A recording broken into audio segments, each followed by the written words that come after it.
Bismillahirrahmanirrahim. Assalamualaikum warahmatullahi wabarakatuh. Bapak Ibu sekalian, sahabat Sinergi, mitra PT BES, kami dari tim konsultan ingin berbagi sharing bagaimana cara membuat larutan ekofarming. Seperti yang kita saksikan di depan saya, ada 3 jenis larutan yang akan kita campurkan ke dalam ekofarming. Yang pertama, ini larutan air tetes tebu atau istilah lain molase. Yang kedua, air kelapa, dan yang ketiga, air mineral biasa. Ketiga jenis pelarut ini memiliki beberapa spesifikasi.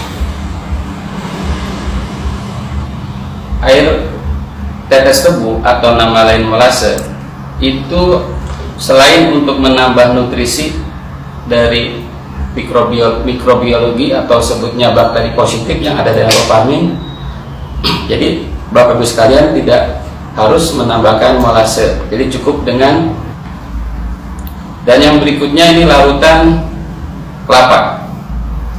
Larutan kelapa ini selain sebagai pelarut juga memiliki spesifikasi lain, yaitu bisa menambah daya maksimal daripada larutan biofarming karena di dalamnya banyak nutrisi atau mineral yang ada dalam kandungan dari kelapa itu sendiri. Dan yang ketiga itu air biasa. Ini yang sudah umum dilakukan oleh Bapak Ibu sekalian dalam melarutkan ekofarming.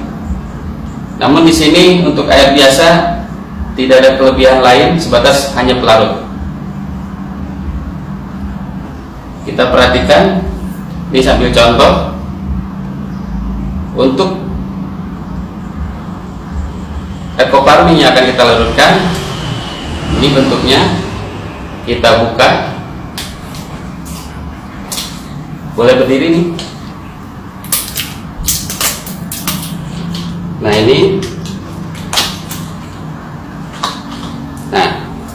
ini adalah ekofarming dalam bentuk padatan atau tub yang di dalamnya itu ada plastik pembungkus.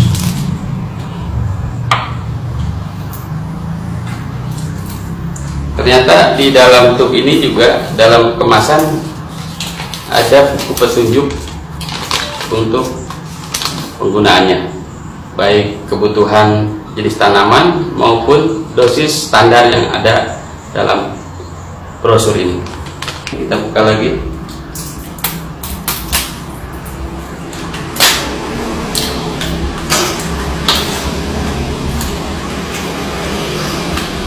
Ya, sama juga.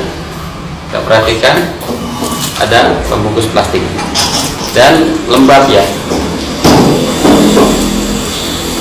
Tutup lagi. Juga di dalam dilengkapi dengan sama seperti tadi brosur itu.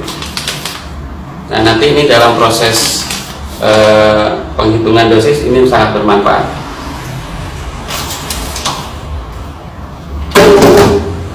Mari kita langsung saja tata cara pembuatan larutan, mulai dari larutan tetes tebu ya.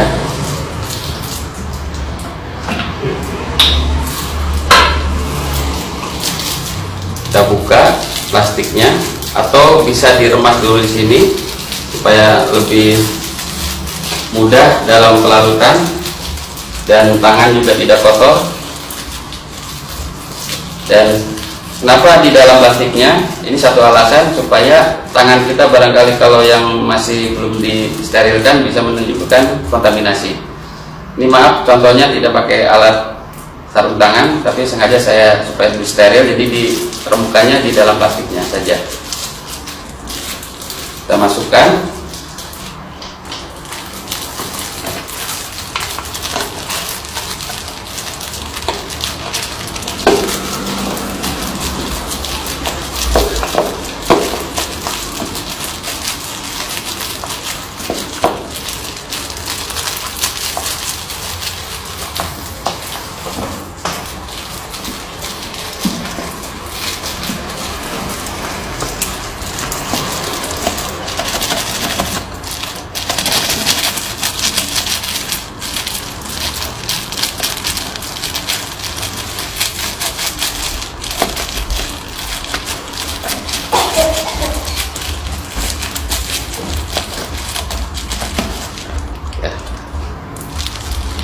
bisa sedikit putar.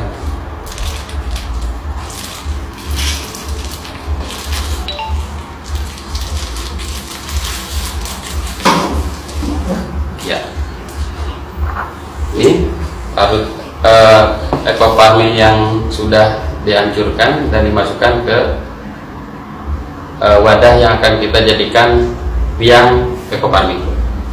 Selanjutnya kita campurkan molase atau air es tebu ini menjadi pelarut.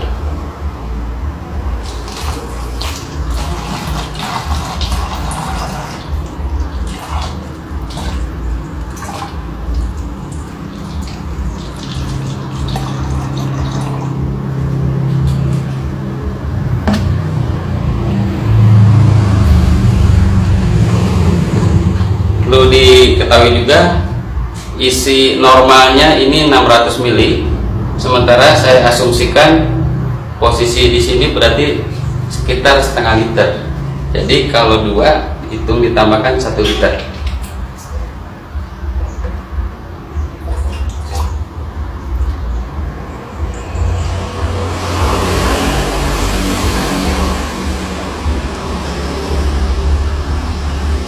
Larutan dari air kelapa. Ini masih ya posisinya seperti yang tadi dilakukan, karena tangan saya ini perlu diremas ataupun dihancurkan di dalam plastik supaya tidak terjadi kontaminasi. Ini kelebihan dengan adanya tambahan plastik ini, minimal pada saat penghancuran tidak langsung kena tangan, sehingga tidak kemungkinan kecil untuk terjadi kontaminasi bakteri yang ada dalam tangan kita. Kita masukkan ke sini.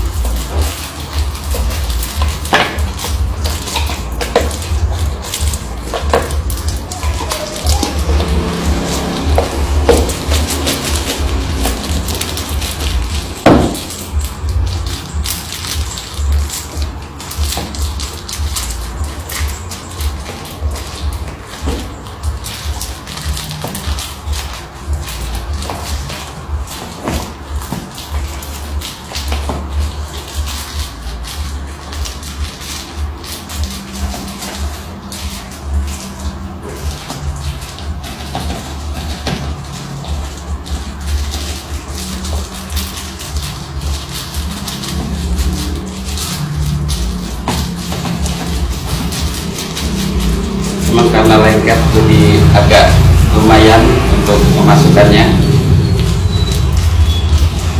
tapi nggak masalah, yang penting bisa masuk semuanya dengan ukuran yang sama. Kita tutup.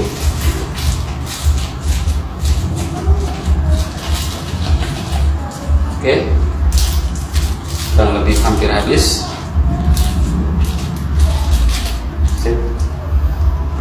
Kemudian ini hasil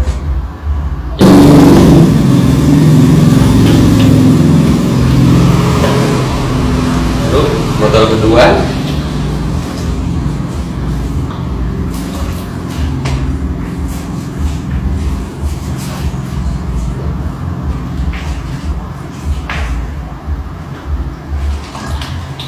Kita petak sedikit supaya ampas bisa langsung masuk. Ya, selesai untuk pembuatan larutan biang ekoparmin dengan bahan pelarut air kelapa, dan proses penutupan harus rapat juga, kemudian diaduk. Ini hasil yang sudah jadi biang ekoparmin dengan pelarut air kelapa.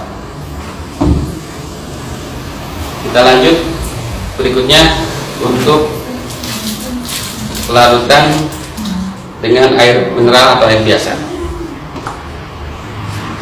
Air biasa kita hancurkan dulu supaya lebih memudahkan.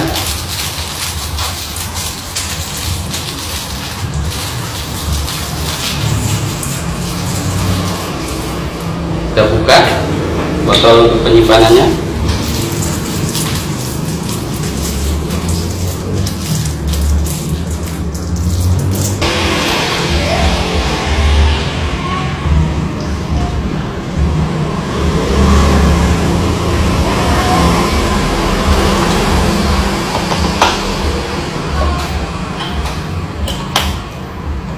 atau kedua.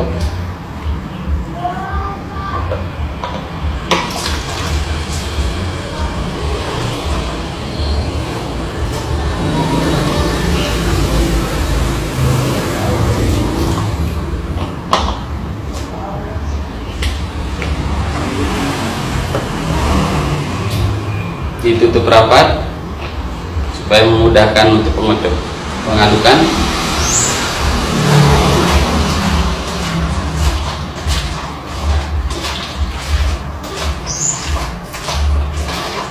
Inilah larutan yang sudah jadi dengan pelarut air mineral biasa.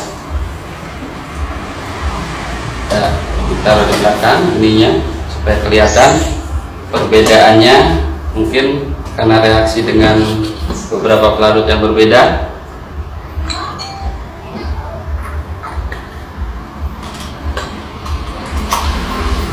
Nah, ini kita susun dulu supaya kelihatan lebih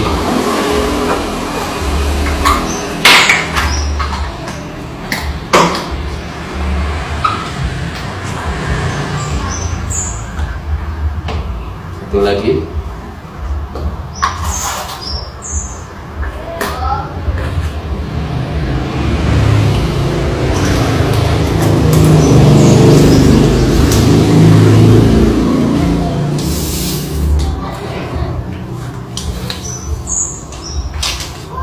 Inilah hasil dari pelarutan Coparmin dengan 3 jenis pelarutan,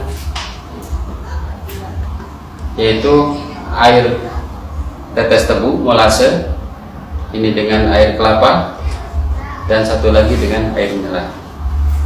Secara fisik kelihatan hampir mirip ya, anggapnya sama.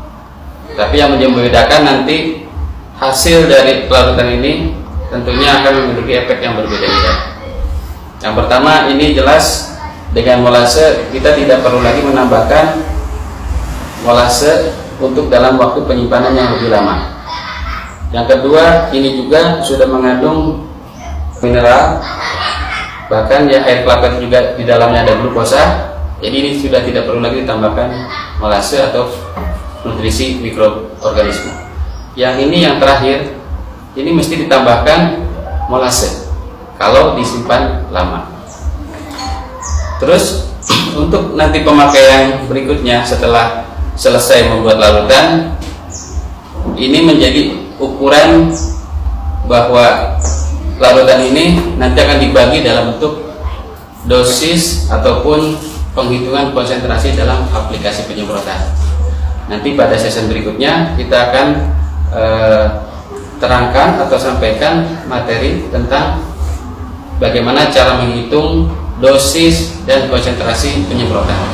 Demikianlah untuk sesi ini kita akhiri, bahwa dengan Ecoparmin insya Allah kita siapkan larutannya, tinggal aplikasi, mudah-mudahan bisa akan lebih bermanfaat untuk petani, khususnya solusi buat petani.